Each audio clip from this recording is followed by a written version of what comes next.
Et Jean, ça fait 2 mois et demi que les canettes et aussi les bouteilles consignées s'accumulent à la maison quand elles ne sont pas carrément jetées à la poubelle. Mais cette situation tire à sa fin. Andy, on pourra bientôt rapporter ces contenants dans les épiceries, dans les dépanneurs, entre autres. Et d'ailleurs, pour vous en parler en direct devant une épicerie de Montréal, Pierre, je montre tout de suite des images en direct parce que si, comme moi, vous avez beaucoup de bouteilles, des canettes à la maison, bien, ce sera le retour de ce qu'on appelle, en bon québécois, les fameuses gobeuses, les broyeurs de canettes, de bouteilles de plastique. Ici, par exemple, chez Métro, il y a une affiche où on peut y lire « Fermeture temporaire ». Cette affiche-là va disparaître ici, sur l'île de Montréal, le 22 juin exactement. 2 dates à retenir. On vous a préparé un tableau. Vous voyez ces 2 dates que vous devez retenir à la maison. Le 8 juin prochain, tous les détaillants du Québec, hormis ceux de l'île de Montréal, devront recommencer à reprendre tous les contenants consignés en magasin. Et la reprise de ces contenants sur l'île de Montréal, eh bien, ce sera effectif 2 semaines plus tard, le 22 juin exactement. Cela dit, c'est important de rappeler un peu ce qui s'est passé dans les dernières semaines.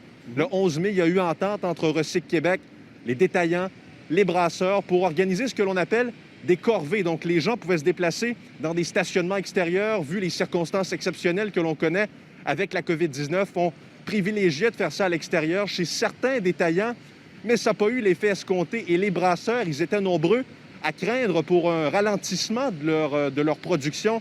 Alors, ça fait un peu pencher, disons, la balance dans la prise de décision du gouvernement. Bien sûr, on devait avoir l'autorisation et le feu vert de la santé publique, mais également les conséquences, point de vue économique. J'en ai parlé avec le ministre de l'Environnement, Benoît Charette. Ce sera suivi d'une réaction du Conseil canadien du commerce de détail.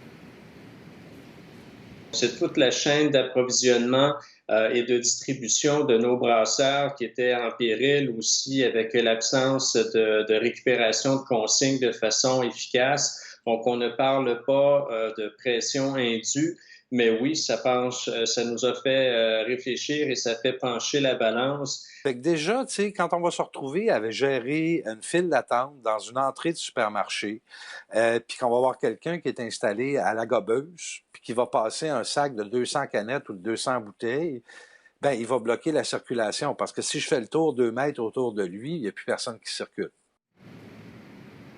Alors, ça suscite beaucoup de réactions, des Oui. positives. Il y en a plusieurs qui seront contents de rapporter leurs contenants consignés ici dans les différents détaillants, mais également des réactions quand même négatives. Là, ça va demander toute une logistique et d'ailleurs, on en aura à vous présenter cet après-midi sur les ondes de LCN. On va aussi s'habituer à ça, j'imagine. Merci, Andy.